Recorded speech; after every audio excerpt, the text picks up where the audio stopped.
Hello বন্ধুরা, আজকে ব্লগটা শুরুই হলো এরকম ঝড় আর বৃষ্টি নিয়ে। আজকে সোমবারের সকাল, রোববার রাত থেকেই কিন্তু বৃষ্টিটা এরকম শুরু হয়ে গেছে। তো কলকাতার বৃষ্টি তো সবাই দেখতেই পাচ্ছ, এরকম ঝড়। আর কারা কারা কলকাতাতে থাকো তারা কমেন্টে প্লিজ জানাও। এখানে কিন্তু আমার বাবা পটল ভাজা একটা ডাল করছে, চাল কুমড়োর ডাল।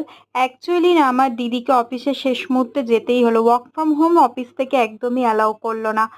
আর সেই জন্য খিচুড়িটা ভাগ্যে পেলাম না, ভাত যেহেতু করাই হয়ে গেছিল। বাবাকে বলছিলাম কি ভাজছো, এত আস্তে বললো, সেই কারণে আমি বাবার ভয়েসটা আমি নিজেই ভয়েস দিয়ে দিচ্ছি, ভেবেছিলাম বাবার ভয়েসটা রাখবো। তো যাই হোক, তোমরা শুনতেই পাচ্ছ এদিকে এত তাড়াহুড়ো করে বললো, তো আমি বলেই দিলাম। এদিকে খবরটাও চালানো ছিল যে কিরকম রাস্তাঘাটে জল জমেছে, গ্রামে গঞ্জে কি হয়েছে না হয়েছে।